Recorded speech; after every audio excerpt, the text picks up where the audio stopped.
Muy buenos días, queridos hermanos, que el Señor le bendiga. Feliz Día del Padre a todos los papás presentes.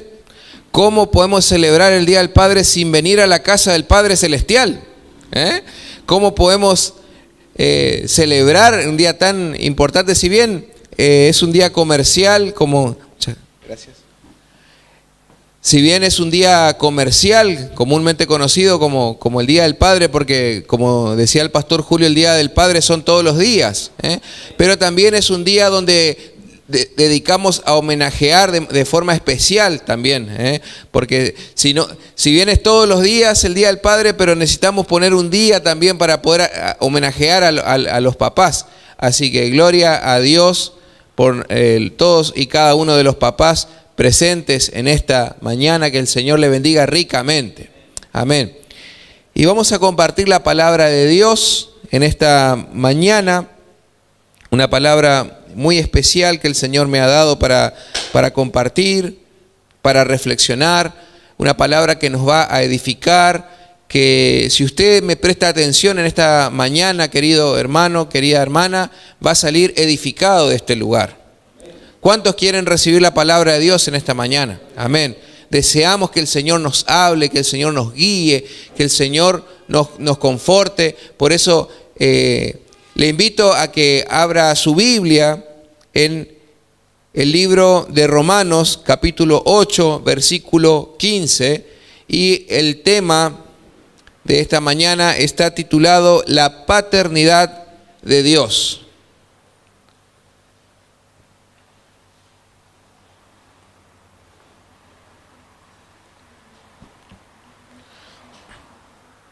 Romanos capítulo 8, versículo 15, leemos en el nombre del Padre, y del Hijo, y del Espíritu Santo. Pues no habéis recibido el espíritu de esclavitud para estar otra vez en temor, sino que habéis recibido el espíritu de adopción, por el cual clamamos, Abba, Padre.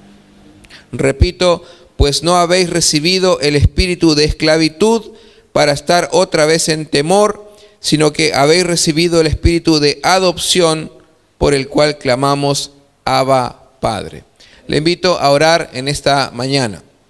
Señor Jesús, te adoramos y te bendecimos, exaltamos tu nombre. Queremos orar al Padre en el nombre de Jesús y decirte, feliz día, papá. Al Padre Celestial, al Padre de la Gloria, al Padre Eterno, feliz día del Padre. Gracias por amarnos tanto, gracias por amarnos de una forma inmerecida, Señor. Porque tú nos amaste primero, Señor, y no nosotros a ti, Señor. Por amor enseña tu palabra que fuimos creados, Señor, a tu imagen y tu semejanza. Y por eso, Señor, queremos honrarte en esta mañana, queremos bendecirte, Señor. Y yo quiero explicar acerca de tus virtudes, Señor, de tus eternas virtudes, Señor, en tu trato hacia con el ser humano, Señor. Padre, permíteme hablar, Señor, con denuedo, Señor, que pueda explicar, Padre Santo, lleno del Espíritu Santo, este mensaje a tu amada congregación y edifícalo, Señor, para tu gloria. En el nombre de Jesús, amén. La paternidad de Dios vamos a hablar en esta mañana.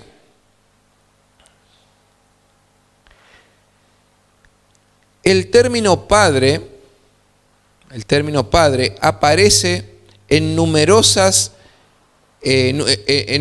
pasajes de la Biblia, a lo largo de toda la Biblia. Haciendo un conteo generalizado, podemos decir que en todo el Antiguo Testamento, y esto nos va a permitir poder entender también la forma en la que Dios se revela en la actualidad hacia la humanidad. Para que usted tenga una idea, en el Antiguo Testamento, compuesto por 39 libros, todo el Antiguo Testamento, solamente se menciona 2 veces a Dios como Padre. Solamente 2 veces aparece Dios con el término haciendo alusión a que Él es Padre. llegando al Nuevo Testamento, solo en el Evangelio según San Juan se menciona a Dios como Padre 120 veces. Y en el total de los 4 evangelios, los libros de Mateo, Marcos, Lucas y Juan, en los 4 evangelios se menciona más de 200 veces a Dios como Padre. Así que pasando en limpio una situación como esta, vemos que el libro bíblico que más menciona a Dios como Padre es el Evangelio según San Juan, el Evangelio universal. Es por ese motivo que cuando una persona recién viene al camino del Señor, siempre se le recomienda que lea el Evangelio según San Juan, que comience a leer la Biblia, porque la pregunta clásica por ahí es, bueno, ¿y por dónde comienzo a leer la Biblia? Y generalmente aquel que por ahí no entiende, dice, bueno, voy a empezar a leer desde el Génesis. Sin embargo, lo recomendable para empezar a leer y escudriñar la santa palabra de Dios es hacerlo a través del libro del Evangelio según San Juan, porque tiene justamente esta particularidad de que nos habla del amor de Dios y de la revelación del Dios eterno como Padre de la humanidad. Dios se revela en su amor como Padre hacia el ser humano. Es importante entender, hermanos, una situación como esta. En primer lugar, porque tenemos que vivir, hermanos, como iglesia y cuerpo de Cristo que somos, tenemos que vivir en el Nuevo Testamento y no en el Antiguo Testamento. Tenemos que vivir en el período en el que Dios se revela a la humanidad como el Padre Celestial. Usted sabe que en el Antiguo Testamento, el pueblo de Israel, hay 23 nombres conocidos que el pueblo de Israel le puso a Dios conforme a las manifestaciones divinas de su gracia y de su poder. Algunas de ellas más comunes, por ejemplo, es la palabra Elohim, que aparece en el Génesis, donde allí, por ejemplo, Moisés utilizaba esa pluralidad, desde la singularidad, la palabra Elohim, que significa, es una palabra en singular que refiere a una pluralidad, hablando de la obra creadora de Dios. Cuando la Biblia menciona a Elohim, usted, por ejemplo, lee en el Génesis, en el principio creó Dios el cielo y la tierra, creó Dios los cielos y la tierra. Va a encontrar allí, uno lee, ¿no es cierto?, traducido al español, creó Dios, dice, creó Dios los cielos y la tierra. Sin embargo, en el original dice la palabra Elohim. En el principio creó Elohim los cielos y la tierra. Así es como dice en el original hebreo. ¿Por qué? Porque la palabra Elohim hace alusión al atributo creador de Dios, al Padre, al Hijo y al Espíritu Santo, en su tarea creativa, creadora del cielo, la tierra, de las cosas visibles. Entonces el pueblo de Israel le daba el nombre de Elohim.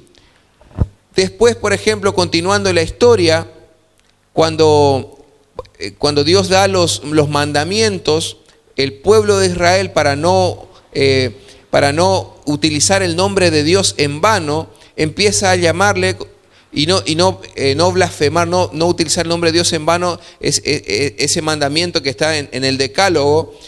El pueblo de Israel le empieza a llamar Adonai, que significa el Señor.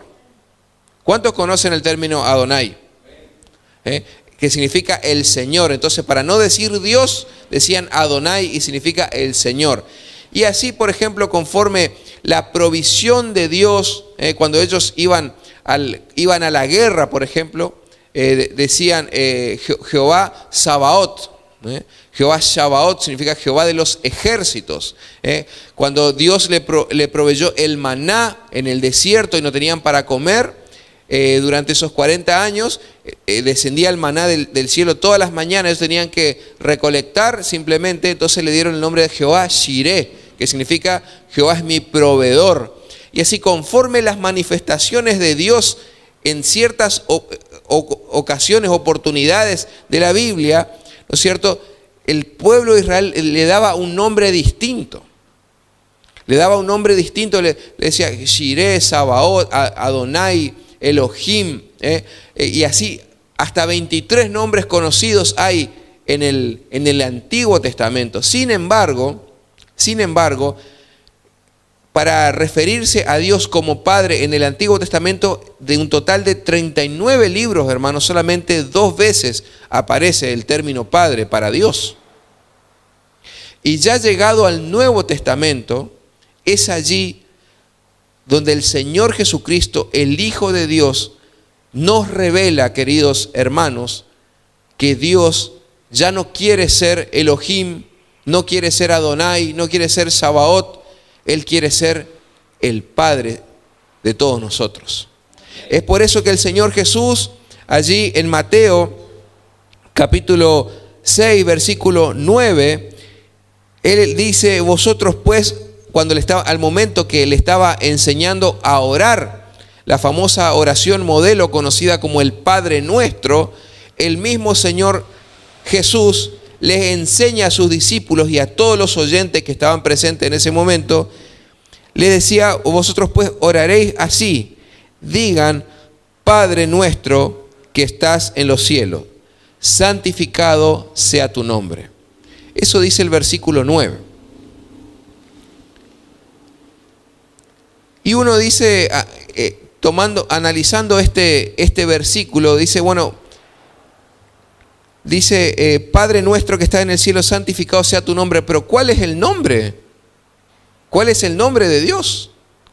Y justamente esto es importante aclarar, porque hay una secta que asegura y afirma que el nombre de Dios es Jehová.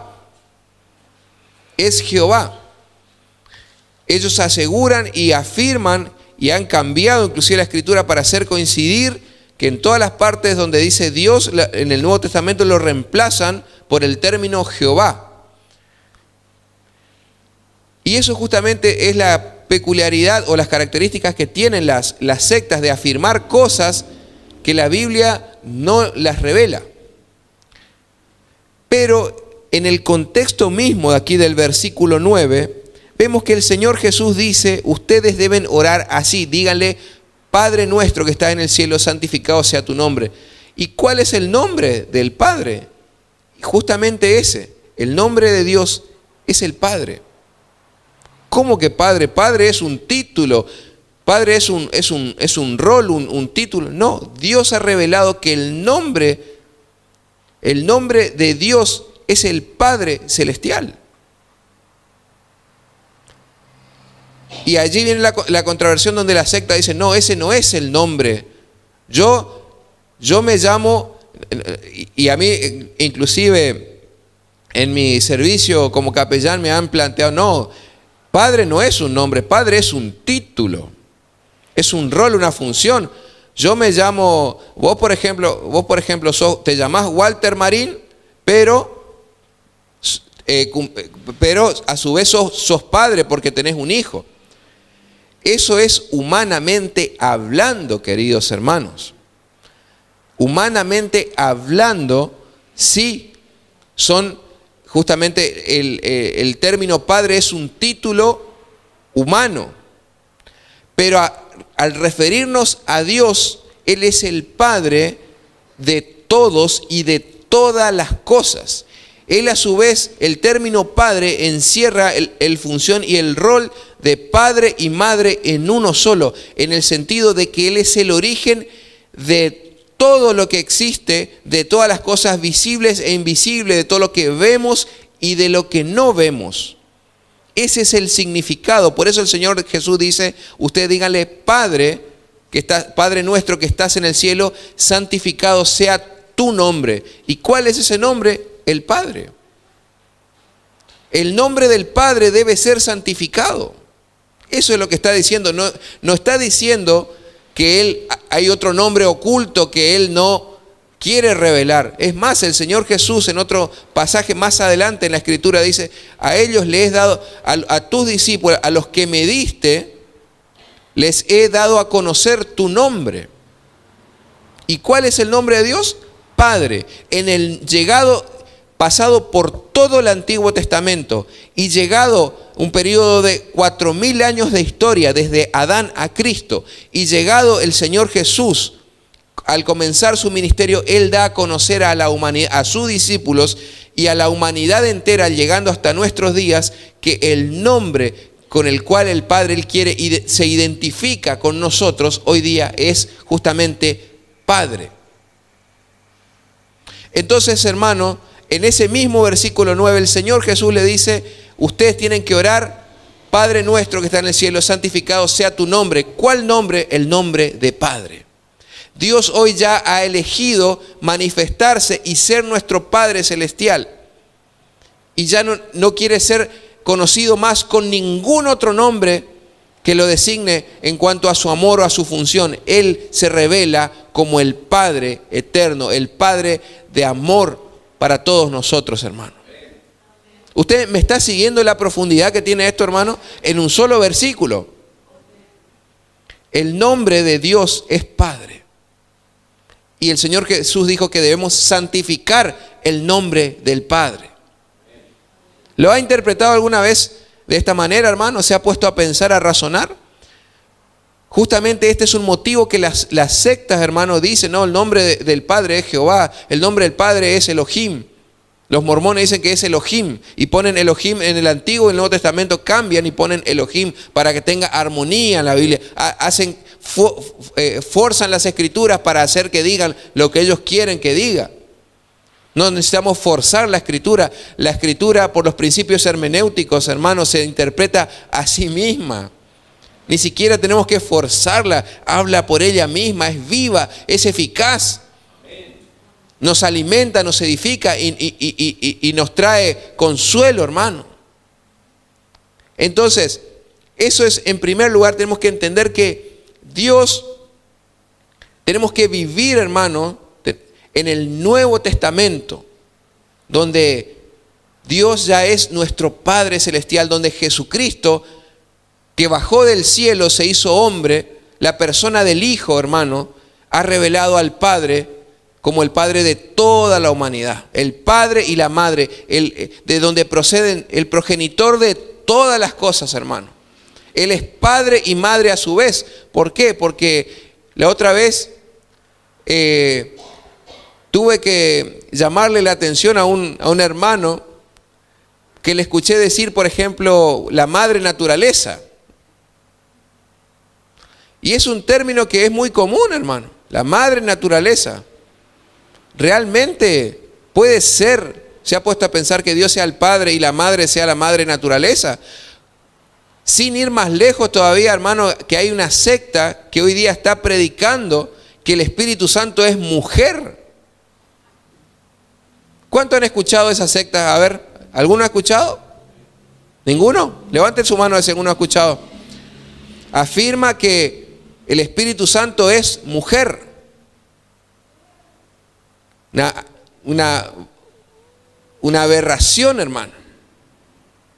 Una aberración, queriendo poner a Dios, definir a Dios en términos humanos. Queriendo definir a Dios, queriendo englobar a Dios o hacer aseveraciones desde la óptica humana, sin entender que Dios es infinitamente grande, hermano. Y solo conocemos de Él lo que Él se deja ver.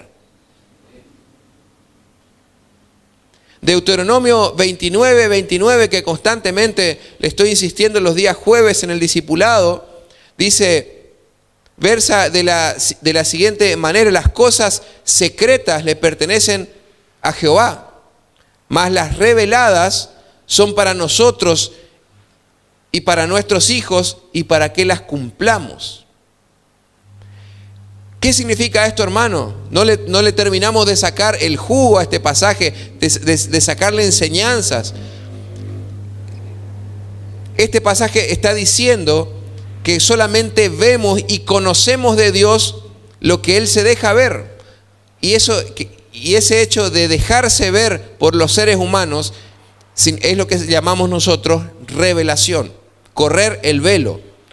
Dios se deja ver y solamente podemos entender de Dios lo que Él nos muestra. Porque es infinitamente eterno, hermano.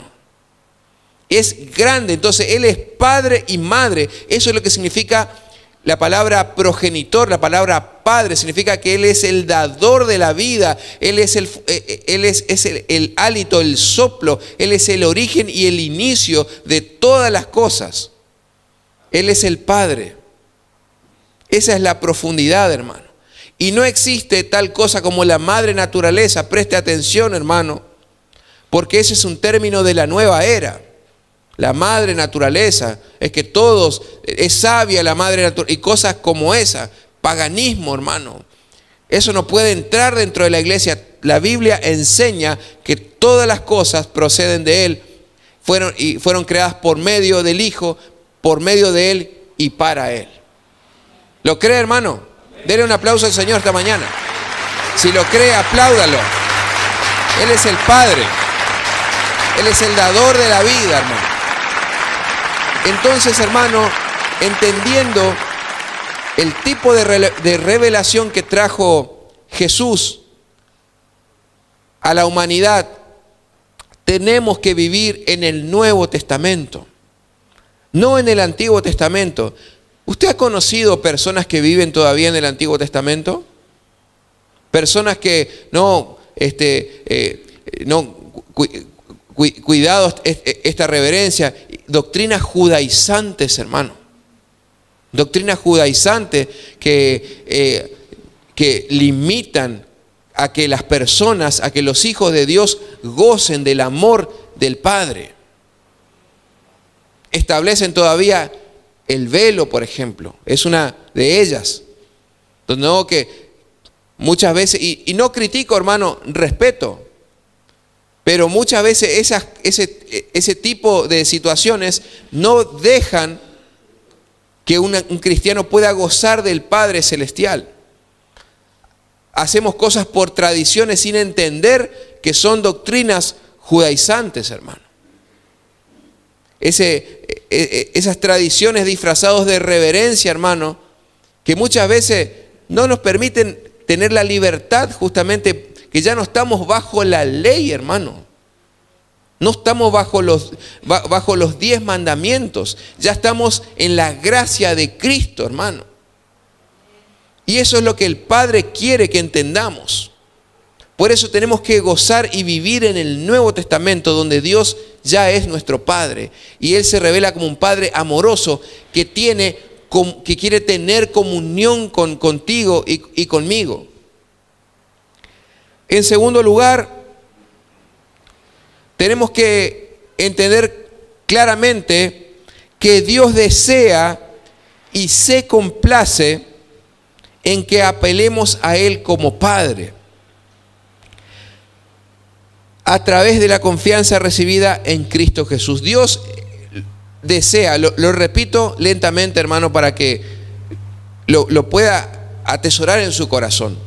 Dios desea y Él se complace en que apelemos a Él como Padre. Él se complace cuando el Hijo le ora recurriendo a Él en su ayuda, buscando su manifestación como Padre. Y esto es solamente posible, hermano, a través de la confianza que tenemos en Cristo Jesús. Por eso hemos leído al principio Romanos 8:15, que dice: pues no habéis recibido el espíritu de esclavitud. El espíritu de esclavitud para estar otra vez en temor. ¿Qué significa eso, hermano? Justamente es una particularidad de la ley. Usted sabe que la ley fue dada a quién. ¿A qué llamamos la ley? La ley llamamos a los 10 mandamientos. Cuando la Biblia habla de la ley, está haciendo alusión a los 10 mandamientos otorgados por Dios, por el mismo Dios, a Moisés en el monte Sinaí. Y la ley fue dada ¿a quién? A un pueblo, al pueblo de Israel. Entonces, Dios tenía un tipo de pacto con la nación de Israel. Un tipo de pacto a través de una ley que fue dada a un pueblo. Sin embargo, Él ya había dicho que en los postreros tiempos Él iba a derramar de su espíritu y ya iba a escribir la ley en los corazones de la totalidad de los seres humanos. Por eso debemos entender la profecía bíblica correctamente. Es decir, que la ley desde el principio, si bien fue dada por Dios, no era la voluntad final de Dios. Era recién el principio de cómo Él se iba a manifestar, de cómo Él se empezaba a manifestar. Entonces tenemos un antiguo pacto consistente en esos 10 mandamientos dados al pueblo de Israel. Pero ¿qué pasa? Esa ley era solamente para un pueblo. Era para un pueblo y infundía ¿qué cosa? Una especie de esclavitud o de temor.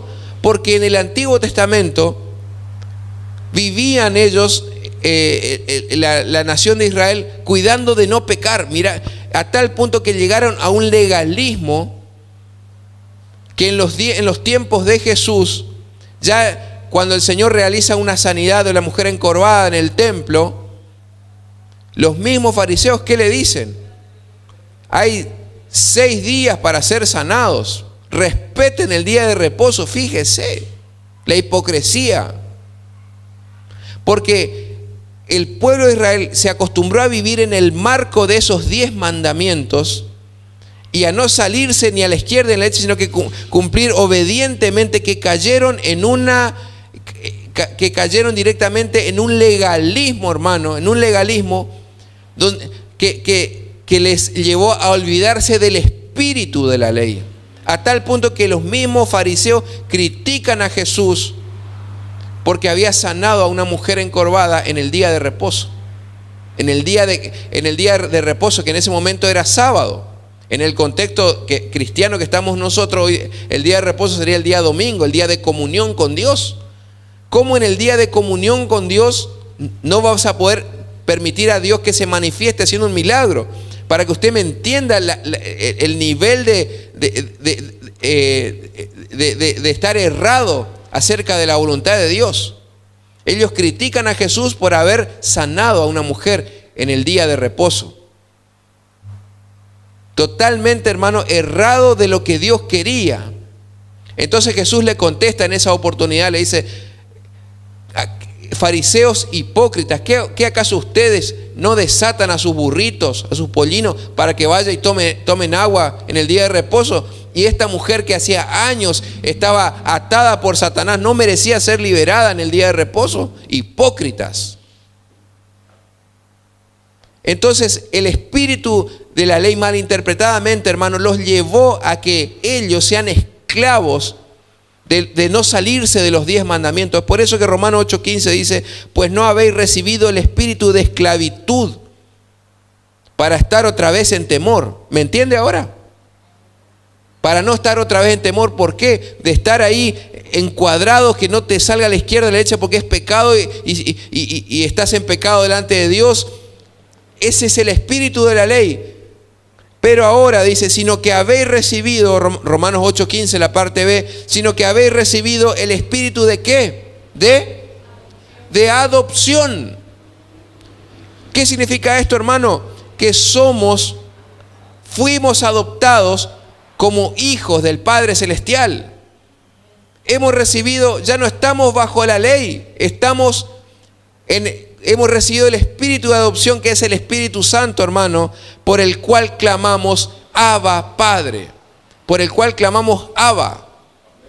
Y ese Abba en hebreo, hermano, significa papá, papito, papi, papá querido. Es un término de confianza, es un término dulce, hermanos, un término dulce, un término de confianza, que el mismo Dios, el Padre Celestial, creador del cielo, de la tierra, de todas las cosas visibles e invisibles, nos permite, hermano, por medio de la obra de Cristo, poder decirle papi. ¿Se da cuenta del amor de Dios, hermano? ¿Merecíamos ese amor, hermano? En absoluto, no lo merecíamos. Pero Él, por su gracia y por su misericordia, nos lo regala. Eso es la gracia de Dios en Cristo Jesús. Hermano, este tema es profundo, es muy rico, es tremendo, hermano. Porque entender el propósito de Dios nos hace libre. El Señor Jesús dijo, si me conocieran a mí, conocerán la verdad y la verdad los hará libre. ¿Cuántos están siendo libres en esta mañana, entendiendo la voluntad de Dios? Denle un aplauso a Jesucristo, denle un aplauso al Padre Celestial. Él es el Padre, hermano. Como primera medida de este desarrollo, hemos dicho que no tenemos que vivir en el Antiguo Testamento, sino en el Nuevo Testamento, donde Dios se revela como Padre. En segundo lugar, tenemos que entender que Dios desea y se complace en que apelemos a Él, que apelemos a su paternidad. Lucas 11:13 dice lo siguiente. Hablando Jesús, dijo, pues si vosotros, siendo malos, sabéis dar buenas dádivas. Dádivas son regalos. Pues si vosotros siendo malos sabéis dar buenas dádivas a vuestros hijos, ¿cuánto más vuestro Padre Celestial dará el Espíritu Santo a los que se lo pidan? Y continúa diciendo, ¿o quién de ustedes que tenga, no sé, que su hijo tiene hambre, le va a dar un escorpión en vez de un pan? Hermanos, Dios no juega con nosotros. Él desea que nosotros apelemos a Él, a su paternidad. Él desea y se complace. Óigame bien, Dios se complace. Repita conmigo, se complace. Se complace en que apelemos a Él como Padre. Le gusta. Él quiere, Él lo desea que hablemos a Él. Justamente si nosotros siendo malos sabemos hacer el bien a nuestros hijos, ¿cuánto más Dios con nosotros? Yo no sé cuál es el concepto que tengas de Dios. Quizá lo ves como un juez enojado. Hay gente que piensa, por no conocer este tema, hermano. A mí me ha tocado ministrar a personas que dicen, ¿sabes? Yo una vuelta le visité a una persona y me decía, pastor, yo no, la verdad que tengo vergüenza de ir a la iglesia, porque ya van más de 7 veces que le pedí perdón a Dios por lo mismo y volví a caer en pecado. Y le pido perdón a Dios y volví a hacer lo mismo. Y es por eso que ya le fallé tantas veces a Dios que me siento indigno de ir a la iglesia. Y esto me asombraba a mí, la forma en que Satanás es capaz de enredar la mente de la persona, no entendiendo lo que dice Juan capítulo 3, que Dios vino al mundo, Dios envió a su Hijo al mundo, no para condenar al mundo, sino para que el mundo sea salvo por medio de Él. Pero Satanás enreda tanto la mente de la persona y el corazón, que poco a poco sabe cómo alejarlo. Pero ¿le vamos a creer a los pensamientos infundidos por Satanás? ¿O le vamos a creer a lo que está escrito en la palabra de Dios? Nosotros elegimos, hermano. Pero Satanás tiene esa habilidad, hermano, de poner en duda lo que Dios ha dicho, tal y como lo dijo en Génesis capítulo 3. Le dijo a Eva, con que Dios ha dicho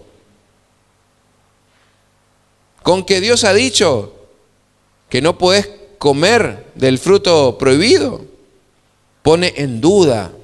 Así también trabaja sobre nuestras mentes, diciendo, es que otra vez venís a pedir perdón por lo mismo. No, vos no tenés cara. ¿No te da vergüenza venir a orar a pedir perdón por lo mismo otra vez? Hermano, ese no es un padre. Aunque mi hijo se confunda una y otra vez, yo no dejo de amarlo. Porque el vínculo de amor que existe es mucho más profundo que los errores que él pueda llegar a tener. Y eso solamente lo entendemos a partir del día que somos papás y mamás. Cuando somos hijos, nuestro conocimiento es imperfecto, hermano. Pero cuando tenemos la experiencia de la paternidad, vemos las cosas de otra manera. Y el corazón es mucho más sensible también. Hay cosas, usted sabe, hermano, lo que yo le estoy hablando. Hay cosas que me hagan a mí, que me pase a mí, pero que a mi hijo no le toquen. A tal punto de que si yo tuviera que dar la vida por mi hijo, lo voy a hacer. Porque los hijos son lo más sagrado que Dios nos regala. Dice el Salmo, herencia de Jehová son los hijos. Entonces, hermano, en este sentido es que Dios nos ama. ¿Y cómo podemos pensar y debemos pedir? Sí debemos pedirle perdón a Dios si hemos pensado que Él puede llegar a darnos algo malo y no lo que estamos necesitando. Por eso dice el Señor Jesucristo, si ustedes siendo malos son capaces de dar buenas dádivas a sus hijos, ¿cuánto más el Padre Celestial le va a dar el Espíritu Santo a aquellos que se lo pidan? La pregunta es, querido hermano, querida hermana, ¿estás gozando, estás disfrutando de este amor de Dios? ¿O estás viviendo aún en el Antiguo Testamento? Viéndolo a Dios como un juez enojado que está ya, otra vez pecaste, sabe que no me venga a pedir perdón por esto. Ese no es Dios. Dios se revela como Padre. Dios nos ama, hermanos, de una forma que no tenemos idea. A tal punto que ha entregado a su Hijo en propiciación por nosotros y por medio de Jesucristo es que tenemos la confianza de decirle, papi, Abba. Entonces, hermano, yo traigo esta palabra de parte del Señor para que quite de tu mente y de tu corazón todo sentimiento de orfandad, hermano. Porque eso se llama espíritu de orfandad. Cuando no sientes el amor del Padre. Cuando no entiendes que Él te ama. De que Él no está pendiente de tus errores. Él está pendiente de tu corazón y de tu comunión. Donde Él es un Dios que quiere tener relación contigo y quiere ayudarte a caminar. De la misma manera que un niño cuando está aprendiendo a caminar y se cae 1, 2, 3 veces, se golpea la rodilla, se golpea la boca. Entonces el papá le agarra de la mano y le ayuda a caminar, a dar los primeros pasos hasta que aprende y después camina solo. Así también nosotros, hermano, cuando estamos en las cosas del Señor, venimos a la iglesia y nos caemos 1, 2 veces, 3 veces porque luchamos con la carne, con el mundo, con el pecado y caemos una y otra vez. Pero todo proceso tiene sus errores, hermano. Y nosotros estamos en el proceso de caminar hacia la Jerusalén eterna, hermano. Entonces el mismo Padre Celestial nos toma de la mano y nos dice, no temas, yo te ayudo. Y nos ayuda a caminar. Y si hay pecados con lo que estás enfrentando y estás luchando, y pensamientos de muerte, y pensamientos de suicidio, o pensamientos diabólicos, el Padre te toma de la mano y te dice, yo te ayudo, no temas. Caminemos juntos. Ese es el Padre, es el Dios del Nuevo Testamento, querido hermano, querida hermana. Ese es nuestro Dios. En tercer lugar, hermanos, tenemos que entender que cuando nace un hijo, también nace un padre. Juan 1:12 versa de la siguiente forma: mas a todos los que le recibieron, a los que creen en su nombre, les dio potestad de ser hechos hijos de Dios. Fuimos adoptados. A diferencia de Jesucristo, hermano, que Él comparte la misma naturaleza de la deidad, nosotros fuimos adoptados hijos por medio de la obra de Cristo. No se confunda porque no somos hijos al mismo nivel que Jesús, no. Él es el Hijo, Él comparte la esencia de la divinidad. Pero nosotros, a través de lo que hizo Jesús, pagando por nuestros pecados en la cruz del Calvario, somos adoptados hijos de Dios. Y esto me llamaba la atención, hermano, porque a partir de que nace un hijo, también nace un padre. Y nuevamente por ahí lo pongo de ejemplo a mi hijo Matías, que es el primer nieto de la familia, cuyo nacimiento tan esperado, el día que él nació un hijo, y él regaló títulos a todo el mundo. ¿Por qué? Porque me regaló el título de papá, el título de mamá, el título de abuelo, de tío, de tía. A todo el mundo le regaló el título a través del nacimiento de un hijo. Así también nosotros, hermanos. No hay hijo que no tenga padre. Y el día que nosotros recibimos a Jesucristo, como dice Juan 1:12, mas a todos los que le recibieron, a los que creen en su nombre, les fue dada la potestad de ser llamados hijos de Dios. Somos hijos de un Padre. En cuarto lugar, debemos tener en cuenta, hermanos, también, que a través de las circunstancias de la vida, Satanás intentará hacernos dudar acerca de nuestra identidad como hijo. Lo hizo con el mismo Señor Jesús en las tentaciones del desierto. ¿En qué consistían las tentaciones de Satanás al Señor Jesús en el desierto? En hacerle dudar acerca de su identidad como hijo. Fíjese que el versículo de Mateo 4:3 y Mateo 4:6 dice lo siguiente: y vino a él el tentador. ¿Vino a quién? A Cristo. Jesús estaba ayunando 40 días en el desierto, y dice que se le apareció el tentador, el versículo 3, Mateo 4:3, y le dijo: si eres, ¿qué cosa? Si eres hijo de Dios, di a estas piedras que se conviertan en pan. Y en el versículo 6 nuevamente le dice, y le dijo: si eres hijo de Dios, échate abajo. ¿Se da cuenta? El motivo de la prueba era hacerle dudar si él era hijo de Dios.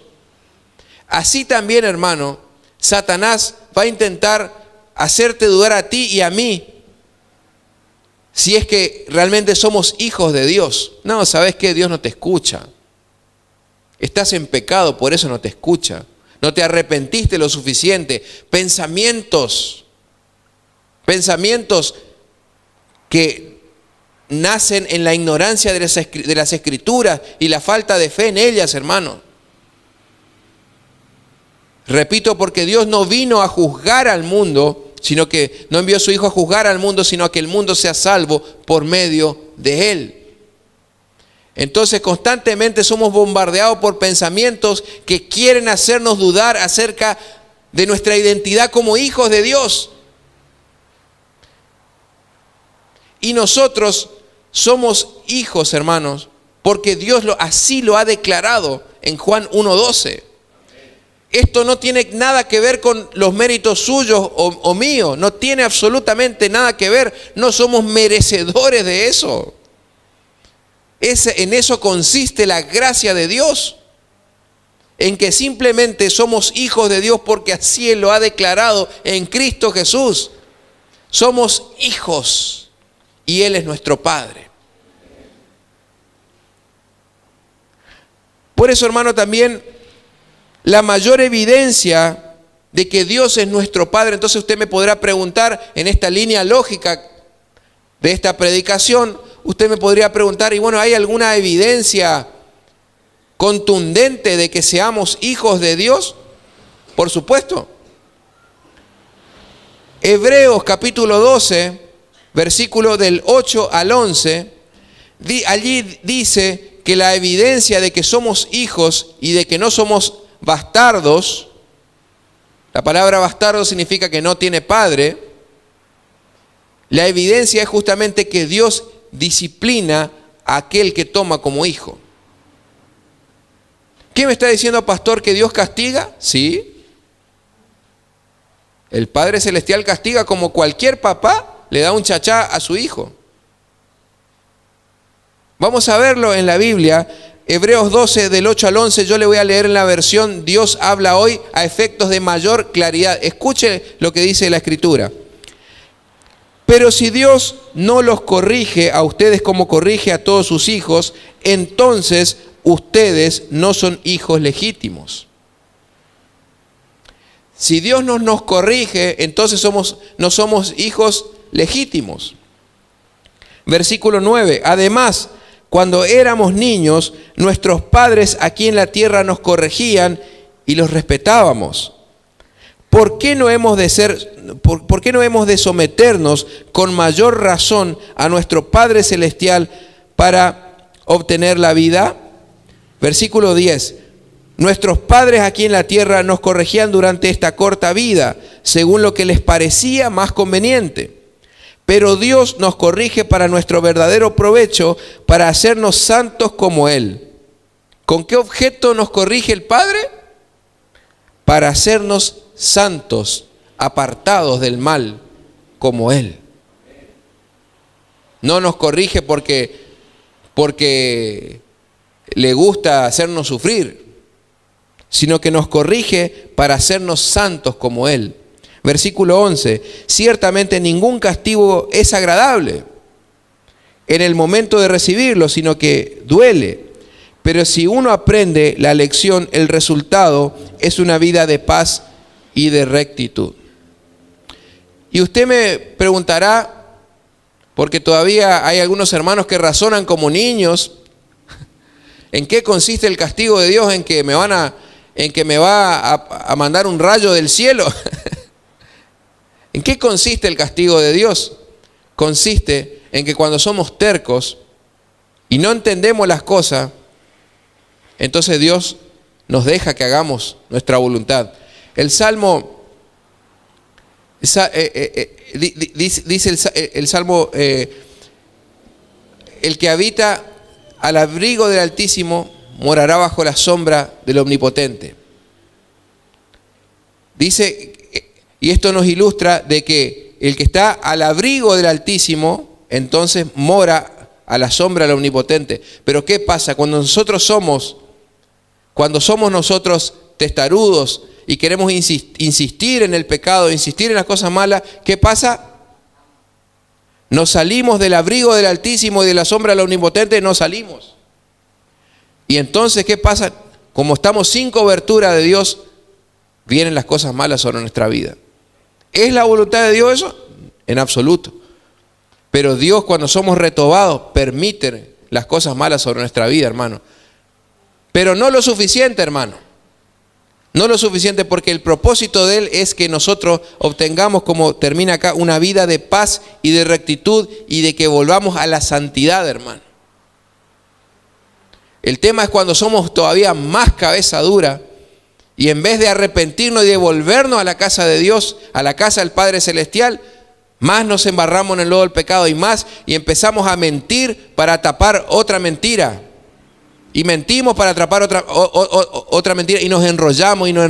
Hermano, aquellos que me miran por las redes sociales, ¿qué esperás para volver a la casa del Padre? El Padre Celestial te espera, el Padre Celestial te aguarda. Pero Él, hermano, no malcría, Él corrige. ¿O acaso pretendemos que estando en pecado, haciendo mal las cosas, robando, estafando, pretendemos aún así que Dios nos bendiga, hermanos? Ese no es Dios, Dios es nuestro Padre. Y si mi hijo hace algo mal en la escuela o hace algo malo o obró mal, yo soy el responsable de lo que él hace. Así también Dios, no somos hijos bastardos, tenemos un Padre Celestial. Y esa es la evidencia de su corrección, hermano, es la evidencia de que somos hijos legítimos, de que tenemos un Padre Celestial. Avanzando, ya casi concluyendo, hermanos, en sexto lugar, tenemos que saber que el amor no se mendiga. Escúcheme bien. El amor no se mendiga. Debemos sentirnos amados y aceptados por el Padre Celestial. Y esto es un tema por ahí un poco profundo, porque hay gente que mendiga el amor de otras personas. Mendiga el perdón, mendiga el amor de una mujer, el amor de un hombre, rebajándose a niveles que jamás hubiera pensado. Déjame decirte de parte de Dios que el amor no se mendiga. Por eso el amor de Dios es único y es suficiente para permitirnos que nos sintamos amados y aceptados. El amor de Dios es restaurador, hermano. No andes mendigando el amor de nadie. Solamente llénate del amor de Dios, que Él te va a permitir. Ese amor es el único amor que va a permitirte sentirte realizado en la vida. Aunque te sientas solo, no estás solo. El amor del Padre está sobre tu vida. No estás solo, no estás sola. No mendigues amor. Busca el amor del Padre, que es el todo. Primera de Juan 4:18 dice: en el amor no hay temor, porque el perfecto amor echa fuera el temor. Repito, en el amor no hay temor, sino que el perfecto amor echa fuera el temor, porque el temor lleva en sí castigo, de donde el que teme no ha sido perfeccionado en el amor. ¿Me va siguiendo? Aquel que teme al castigo es porque no ha sido perfeccionado en el amor. El perfecto amor, que es el amor de Dios, echa fuera todo temor, todo sentimiento de soledad, todo sentimiento de sentirnos menoscabados, hermano, de sentirte frustrado. Deja ir todo eso, porque el amor de Dios es reconfortante y es restaurador, hermano. Quiero invitarlos a ponerse de pie en esta mañana y que cerremos los ojos para meditar lo siguiente. Que nadie se distraiga, por favor.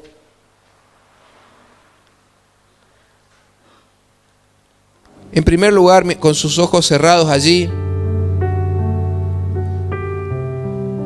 quiero preguntarle, para que usted analice allí en su lugar, ¿qué tipo de relación tengo con Dios?